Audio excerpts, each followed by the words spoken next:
Students, हम आज एक बहुत इंपॉर्टेंट टॉपिक करने जा रहे हैं सॉलिड स्टेट का, जिसका हेडिंग है calculation of density of a cubic crystal from its edge.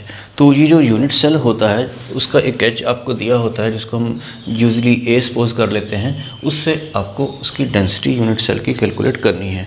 तो जो यूनिट सेल की डेंसिटी होगी वही पूरे सॉलिड की डेंसिटी हो जाएगी। तो आप पहले तो फार्मूला ड्राइव करेंगे, फिर उसके बाद करेंगे न्यूमेरिकल। तो देखते हैं कि फार्मूला कैसे ड्राइव होगा। तो पहले तो हम क्यूब बना लेते हैं, जैसे पहले बनाते थे। इसकी जो लेंथ, ब्रेड्थ या हाइट है वो ए ले लेते हैं। यहाँ हम ए जो है वो लेंथ जो है वो लेंगे पिकोमीटर में। तो इससे वॉल्यूम देखिए कितना आएगा। तो वॉल्यूम ऑफ यूनिट सेल क्या होता है? वॉल्यूम ऑफ यूनिट सेल तो ए क्यूब होता है, लेकिन जो ए है ये पिकोमीटर में है। तो पिकोमीटर के आप मीटर बनाएंगे तो इतने बन जाएंगे। फिर अगर आप उसे 100 से मल्टीप्लाई कर लेंगे तो ये आपके पास आ जाएगा -10 सेंटीमीटर। तो मीटर के फिर सेंटीमीटर बना लेंगे। तो वॉल्यूम जो है, जो लेंथ का क्यूब होता है, तो मैं इसका क्यूब कर देता हूँ। तो इसका क्यूब कर देंगे, ये -10 है सेंटीमीटर में। तो इसका जब आप क्यूब करेंगे तो ए क्यूब इंटू 10⁻³ सेंटीमीटर क्यूब में हो जाएगा वॉल्यूम। तो अगर आपके पास ये लेंथ ए पिकोमीटर में दी है तो आप ये पूछेंगे कि ये सेंटीमीटर क्यूब में क्यों लिया है? क्योंकि जो डेंसिटी होती है वो यूजुअली ग्राम पर सेंटीमीटर क्यूब में होती है, तो इसलिए हमने वॉल्यूम ले लिया है सेंटीमीटर क्यूब में। लेंथ जो है न्यूमेरिकल्स में अक्सर पिकोमीटर में ही दी होती है, तो इसलिए मैंने इसको पिकोमीटर में लिया है। तो डेंसिटी जो होती है, डेंसिटी ऑफ यूनिट सेल जो होगी वो क्या होगी? Mass of unit cell divided by volume of unit cell. तो वॉल्यूम ऑफ यूनिट सेल तो आपके पास है ही, सिर्फ आपको क्या चाहिए? Mass of unit cell. तो मास ऑफ यूनिट सेल कैसे आएगा?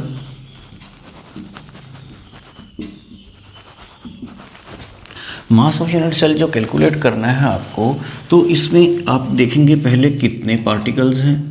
तो अगर आपको एक पार्टिकल का मास पता है तो जितने पार्टिकल हैं उतने से मल्टीप्लाई कर दीजिए, तो सभी पार्टिकल्स का मास, मतलब इस पूरे यूनिट सेल का मास कैलकुलेट हो जाएगा। तो आपने ध्यान से सुना बात को कि जितने पार्टिकल्स हैं उस नंबर से मल्टीप्लाई कर दीजिए मास ऑफ ईच एटम को। तो नंबर ऑफ एटम्स जो इसमें हैं इन a unit cell multiplied by क्या होगा? Mass of each atom. Mass of each atom, इसको हम थोड़ा सा रब कर देते हैं। तो एक एटम का जो मास है उसको उतने से मल्टीप्लाई कर दीजिए जितने यहाँ पर एटम है। तो मास ऑफ यूनिट सेल जो है, number of atom per unit cell तो हम रिप्रेजेंट करेंगे Z से, और मास ऑफ ईच एटम जो होगा, एक एटम का मास जो होता है वो उसके एटॉमिक मास को एवोगैड्रो नंबर से डिवाइड करके आता है। तो ये आपको शायद समझ नहीं आया होगा कि एक एटम का mass, atomic mass divided by atomic number कैसे होता है। तो मैं इसको थोड़ा रफ में समझा देता हूँ कि अगर आप 1 मोल ऑफ कार्बन एटम लेते हैं या कोई और एटम लेते हैं तो उसमें कितने एटम होंगे? उसमें इतने होते हैं जितना कि एवोगैड्रो नंबर होता है, और उनका मास कितना होता है इतने सारे एटम्स का जितना कि इसका एटॉमिक मास होता है। तो यहाँ से इस बात को समझिए कि इतने एटम का मास तो है 12, तो एक एटम का कितना? तो वो कैसे कैलकुलेट करेंगे? 12 को इससे डिवाइड करेंगे। 12 क्या है? उसका एटॉमिक मास, और वो क्या है? उसका एवोगैड्रो नंबर है। तो एटॉमिक मास को जब हम एवोगैड्रो नंबर से डिवाइड करते हैं तो ये एक एटम का मास आ जाता है। तो ये मास ऑफ जो यूनिट सेल है वो ये कैलकुलेट हो गया हमारा, जिसमें Z है number of atom per unit cell, और ये है मास ऑफ ईच एटम जो उसके एटॉमिक मास को एवोगैड्रो नंबर से डिवाइड करके आया है। तो ये मास हम यहाँ पुट करेंगे, और वॉल्यूम जो है जो आपने ये निकाला था वो यहाँ पुट करेंगे। इस तरह से आपके पास ये आ जाएगी डेंसिटी, क्योंकि डेंसिटी होती है मास पर यूनिट वॉल्यूम। तो जो डेंसिटी होती है उसको हम रो से रिप्रेजेंट करते हैं, डी से भी कर सकते हैं। तो ये है मास ऑफ यूनिट सेल, ये Z है और ये M है, और ये एवोगैड्रो नंबर में नीचे लिख लेता हूँ। और ये जो वॉल्यूम है, वॉल्यूम क्या था? A क्यूब इंटू 10⁻30, 10⁻30 हम इधर लिख लेते हैं। तो ये मास को वॉल्यूम से डिवाइड कर दिया तो ये डेंसिटी आ गई। ये डेंसिटी जो आई है ये है ग्राम पर सेंटीमीटर क्यूब में। तो ये फार्मूला है डेंसिटी का जो आपको लर्न करना है। इसमें Z क्या है, number of atom per unit cell, M atomic mass, अगर कोई मॉलिक्यूल है तो उसका मॉलिक्यूलर मास हो जाएगा, A जो है वो length of edge of unit cell है इन पिकोमीटर, और वो इसकी वजह से कन्वर्ट हो गई थी सेंटीमीटर में, और N0 तो ये जो है एवोगाड्रो नंबर है। एवोगाड्रो नंबर की वैल्यू आपको पता ही है, ये 6.023 इंटू 10⁻23 होती है, या 22 लिखी होती है कई बुक्स में। तो इस तरह से ये आपके पास डेंसिटी कैलकुलेट हो जाएगी। अभी आप इस फार्मूले को और ध्यान से समझिए कि ये सब क्या है। Z जो है वो number of atom per unit cell है, जो आपने देखा था कि Z के बारे में बात कर रहा हूँ। सिंपल के लिए Z की वैल्यू थी 1, और बॉडी सेंटर्ड क्यूबिक के लिए 2 आई थी, फेस सेंटर्ड क्यूबिक के लिए 4 आई थी, जो पीछे फार्मूला बताया गया था उससे कैलकुलेट होती थी। Z जो है या तो number of atom per unit cell होगा, या अगर कोई कंपाउंड है आयनिक जैसे NaCl है जिसका फेस सेंटर्ड क्यूबिक स्ट्रक्चर होता है, उसमें भी Z की वैल्यू 4 ही आएगी, या उसमें वो होता है नंबर ऑफ फार्मूला यूनिट। जैसे जब हमने NaCl का स्ट्रक्चर बताया था तो आपको बताया था कि एक यूनिट सेल में 4 Na4Cl होते हैं, तो वो फार्मूला यूनिट जो है वो NaCl के केस में 4 होते हैं, तो इसलिए NaCl के केस में Z की वैल्यू पुट करेंगे 4। और अगर आप सीजियम क्लोराइड की बात करते हैं, सीजियम क्लोराइड का जैसे कि सबको पता है कि बॉडी सेंटर्ड स्ट्रक्चर होता है। बॉडी सेंटर्ड के लिए वैसे तो 2 पुट करते हैं, लेकिन सीजियम क्लोराइड के लिए आपको Z की वैल्यू पुट करनी है 1। इस बात को बहुत ध्यान से आपने समझना है और न्यूमेरिकल्स में यूज़ करना है, क्योंकि सीजियम क्लोराइड का जब आपने स्ट्रक्चर पढ़ा था तो एक यूनिट सेल के अंदर एक सीजियम और एक क्लोराइड था, तो उसको 1 + 1 2 नहीं कर देना है, और वो एक सीजियम क्लोराइड होता है, तो इसलिए उस केस में Z की वैल्यू पुट करेंगे 1। बाकी जो सिंपल बॉडी सेंटर्ड हैं, जैसे खाली जो सोडियम होता है वो बॉडी सेंटर्ड होता है, उसके लिए Z2 ही पुट करेंगे। तो ये एटॉमिक मास या मॉलिक्यूलर मास है, और A जो है वो पिकोमीटर में है। तो यहाँ पे याद ये रखना है कि अगर A पिकोमीटर में है तो डेंसिटी आएगी ग्राम पर सेंटीमीटर क्यूब में। ध्यान रखना है, आपका आंसर पिकोमीटर में पुट करने के बावजूद भी ग्राम पर सेंटीमीटर क्यूब में आएगा, क्योंकि ये आपने 10⁻30 से मल्टीप्लाई करके उसको कन्वर्ट कर लिया है।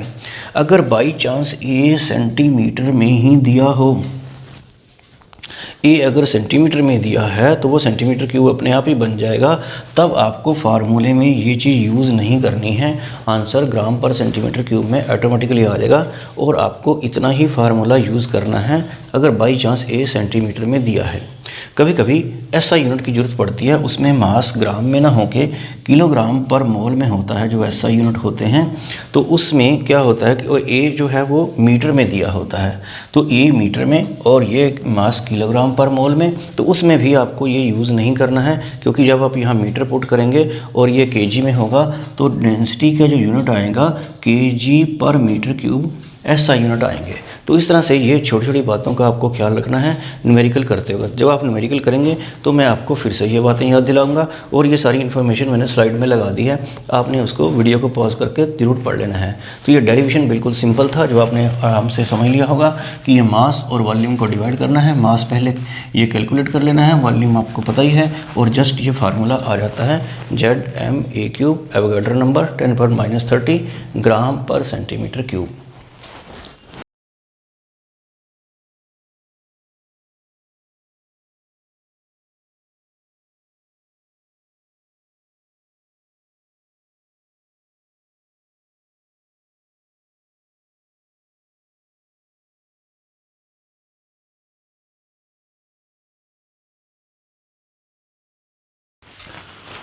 तो इस डेंसिटी वाले फार्मूले के ऊपर हम करते हैं कुछ न्यूमेरिकल। तो एक पहले सिंपल फर्स्ट न्यूमेरिकल देखते हैं। The edge length of NaCl unit cell is 564 picometre. What is the density of NaCl in gram per centimetre cube. तो जैसे कि मैंने बताया था कि कभी कभी A पिकोमीटर में दिया होता है और डेंसिटी आपको ग्राम पर सेंटीमीटर क्यूब में ही चाहिए होती है, तो वो उस फार्मूले से निकल आती है जो फार्मूला मैंने आपको बताया था। तो इसमें देखिए NaCl जो है उसके लिए, NaCl का वैसे भी आपको पता है कि फेस सेंटर्ड क्यूबिक स्ट्रक्चर होता है, और आपको उसके बारे में बताया गया है कि उसके लिए वो 4Na4Cl 4 NaCl यूनिट होते हैं, तो Z जो होता है number of atom per unit cell, वो इस केस में होता है 4। और अगर आप इसका एटॉमिक मास देखें, एटॉमिक मास इसका फार्मूला मास होता है एक्चुअली इस केस में NaCl के केस में, तो Na का तो आपको याद होगा 23 है और Cl का है 35.5, तो ये आपके पास आ गया 58.5। तो ये एटॉमिक मास या मॉलिक्यूलर मास हो गया। तो अब लगा लेते हैं फार्मूला। और A आपको याद ही है, ये 564 मीटर पिकोमीटर दे रखा है, A 564 पिकोमीटर। तो फार्मूला देखते हैं क्या था। तो ये डेंसिटी थी, ये ZM E³ एंड नॉट और 10⁻⁻30 और ये ग्राम पर सेंटीमीटर क्यूब। तो हम वैल्यू पुट कर देते हैं। Z तो 4 है, एटॉमिक मास जो है यहाँ पे होगा 58.5 और E जो है वो है 564 और इसका करना है आपको क्यूब और एवोगाड्रो नंबर 6.02 इंटू 10⁻23 और ये यहाँ पर है 10⁻30। ये -7 हो जाएगा, ऊपर जाके +7 हो जाएगा। और इसको सोल्व करने के लिए आप ये 5.64 इंटू 100 कर लीजिए, तो वो 10⁻2 हो जाएगा, उसका क्यूब 10⁻6 आ जाएगा और वो -7 से आप कैंसिल करके इसकी कैलकुलेशन एक रफली आप थोड़ा बहुत इसको कर सकते हैं, तो एग्ज़ाम में अप्रोक्सीमेट आंसर भी चल जाएगा। तो वैसे मैं आपका आंसर बता देता हूँ, आप ज़रा एक बार चेक कर लेना। तो ये 2.16 जो है अप्रोक्सीमेटली ये ग्राम पर सेंटीमीटर क्यूब इसका आंसर आ जाएगा। तो इस तरह के हम और भी न्यूमेरिकल आगे करते हैं। तो अगला न्यूमेरिकल देखते हैं। Density of KBr potassium bromide, ये है 2.75 ग्राम पर सेंटीमीटर क्यूब और जो edge length of unit cell है वो है 654 पिकोमीटर। आगे लिखा है show that KBr has a face centred cubic structure.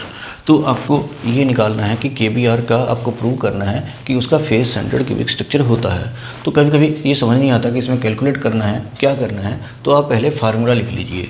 तो फार्मूला लिख लीजिए, उससे पहले देखिए कि दिया क्या है। तो आपको डेंसिटी तो दे रखी है 2.75 ग्राम पर सेंटीमीटर क्यूब और एज लेंथ जो है ए जो है वो है आपका 654 पिकोमीटर। अब एटॉमिक मास कितना होगा, वो K का तो होता है 39 और Br का होता है 80, तो ये आ जाएगा 119 आ जाता है। तो ये भी आपको दे रखा है। तो अब देखते हैं फार्मूला क्या है। तो फार्मूला है ZME³ एंड नॉट 10⁻⁻30, क्योंकि इसमें कहा गया है कि KBr को प्रूव करिए फेस सेंटर्ड क्यूबिक स्ट्रक्चर होता है। तो आपको पता है कि फेस सेंटर्ड के लिए Z जो होता है वो 4 होता है। तो इट मीन्स कि ये प्रूव करना है हमें कि Z = 4। तो इसका मतलब ये हुआ कि यहाँ पे हमें Z कैलकुलेट करना है। तो बाकी सारी चीज़ें दे रखी है, डेंसिटी, मास, AQ वगैरह। तो ये सब हम देखते हैं कि Z कैसे कैलकुलेट होगा। तो ये इधर मल्टीप्लाई होगा, ये डेंसिटी होगी, ये AQ हो गया, एवोगाड्रो नंबर 10⁻30, ये कैलकुलेट करना है तो m नीचे आएगा। तो इन सब की वैल्यूज़ पुट कर देते हैं। तो वैल्यूज़ मैं इधर पुट कर देता हूँ। तो डेंसिटी क्या है 2.75 और A कितना है, A आपको पता है ये 654 क्यूब है और एवोगाड्रो नंबर की वैल्यू भी आपको पता है 6.02 इंटू 10⁻30 और ये 10⁻30 भी आपको लगाना है आगे। तो इस तरह से, और एटॉमिक मास जो है ये 119 लगा लीजिए। इसमें डेंसिटी जो है वो 2.75 654 का क्यूब करना है, एवोगाड्रो नंबर 6.02 इंटू 10 जो है 23 होगा ये, और ये 10⁻30 है आगे, और 119 से डिवाइड करके देखिए ये बहुत कॉम्प्लिकेटेड कैलकुलेशन हो जाएगी। तो वैसे तो ये Z 3.9 आएगा, पर आप अप्रोक्सीमेटली लिख सकते हैं कि Z जो है वो कितना आ गया 4, बिना कैलकुलेट किए ही। कैलकुलेट करेंगे तो 3.89 या 3.9 आ जाएगा। तो आप लिखेंगे as Z is 4 therefore KBr has face centred cubic structure. तो लास्ट में आपको लिखना है Z, क्योंकि 4 आ चुका है तो इसलिए इसका मतलब ये हुआ कि KBr का स्ट्रक्चर कैसा है, फेस सेंटर्ड क्यूबिक स्ट्रक्चर। तो ये एक बहुत ही इजी और बहुत ही इंपॉर्टेंट न्यूमेरिकल था। तो नेक्स्ट न्यूमेरिकल देखते हैं, ये question third. Element having density 6.8 gram per centimetre cube occurs in BCC स्ट्रक्चर, body centred cubic structure, with edge length of 290 picometre. Calculate the number of atoms in 200 gram of the element. तो अगर आपको formula याद है तो फिर ये पता नहीं चलता इसमें कि क्या कैलकुलेट करना है, तो अभी इसमें क्लियर नहीं है। तो आप देखिए कि इसमें डेंसिटी आपको दे रखी है 6.8 ग्राम पर सेंटीमीटर क्यूब, और एज लेंथ भी आपको दे रखी है 290 पिकोमीटर, और बीसीसी की वजह से बॉडी सेंटर्ड क्यूबिक में number of atom per unit cell होते हैं 2। तो इसमें m ही नहीं दिया है एटॉमिक मास, क्योंकि एलिमेंट का पता नहीं है। तो आप जो वो फार्मूला है डेंसिटी वाला Zm/e³ एन नॉट 10⁻⁻30, तो इसमें आप पहले तो m कैलकुलेट कर लीजिए इन सभी की वैल्यू पुट करके। Z आप यहाँ 2 पुट कर देंगे, ये a जो है वो ये पुट कर देंगे। एवोगाड्रो नंबर की वैल्यू आपको लर्न है 6.02 इंटू 10⁻23, ये पुट कर देंगे, और 10⁻⁻30 यहाँ पे है ही, तो यहाँ से आपको कैलकुलेट करना है m। तो वो सभी वैल्यूज़ आप इसमें पुट करके यहाँ से m जब आप कैलकुलेट करेंगे तो वो अप्रोक्सीमेटली आ जाएगा 50।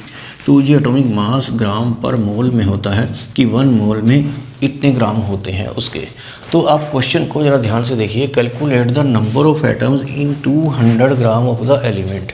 तो 1 मोल जो होता है 1 मोल इतने एटम्स के इक्वल होता है, और उसका मास इस केस में होगा 50। तो 50 ग्राम में इतने एटम्स हैं, तो आपसे पूछा गया है कि 200 ग्राम में कितने एटम होंगे। तो ये बड़ा इजीली आप यूनिटरी मेथड से कर सकते हैं, क्योंकि आपका एटॉमिक मास 50 आ गया है, तो इसका मतलब ये हुआ 50 ग्राम ऑफ द एलिमेंट कंटेन्स इतने एटम्स। तो आपको निकालना कितने का है, 200 ग्राम का। तो ये यूनिटरी मेथड आप लगा लेंगे 6.02 into 10⁻23 divided by 50 multiplied by 200, तो ये 4 से मल्टीप्लाई हो जाएगा। तो ये कुछ इस तरह की वैल्यू आ जाएगी। तो ये इस तरह से आप इसको इजीली कैलकुलेट कर सकते हैं। तो इस तरह से आपको बस ये समझना ये है कि जो एटॉमिक मास होता है वो उतने ही ग्राम सब्सटेंस में इतने एटम्स होते हैं जितनी की एवोगाड्रो नंबर की वैल्यू है। तो जिसमें पूछी गई हो उसमें आप कैलकुलेट कर सकते हैं। तो मुझे लगता है कि आप ये न्यूमेरिकल बड़ा इजीली कर पाएंगे। तो एक न्यूमेरिकल और करते हैं, ये एक बहुत इंपॉर्टेंट न्यूमेरिकल है जो कि एनसीईआरटी बुक से है। तो calculate the value of Avogadro number from the following data, जिसमें दिया है density of NaCl 2.165 gram per centimetre cube है, और आगे लिखा है distance between Na positive and Cl negative वो है 281 पिकोमीटर। तो ये डिस्टेंस दिया है, एज लेंथ आपको नहीं दी है। अगर आपको NaCl का स्ट्रक्चर याद है तो उसमें आपको याद है कि Cl, ये मैंने टॉप वाला बनाया है, Cl जो है वो कॉर्नर पर होता था और Na यहाँ पर होता था बीच में एज सेंटर में। तो Na और Cl का डिस्टेंस दिया है, तो इस केस में A जो होता है वो इसका डबल होता है। तो इस क्वेश्चन में सबसे इम्पोर्टेंट बात यही है कि A जो है वो इसका डबल होगा। तो आपको ये डबल करना है, तो ये इतना आ जाएगा। तो A इतना यूज़ करके आपको इसको सिंपल ही एवोगाड्रो नंबर निकाल लेना है। तो डेंसिटी का फार्मूला है ये Zm/e³ N not 10⁻⁻30 gram per centimetre cube. तो आपको डेंसिटी दी है वो पुट कर देनी है। Z की वैल्यू आपको याद है अभी बताई थी कि NaCl के लिए होती है 4। तो Z की वैल्यू आप 4 पुट कर देंगे, और एटॉमिक मास कितना पुट करेंगे, Na का आपको याद है 23 और Cl का याद है 35.5।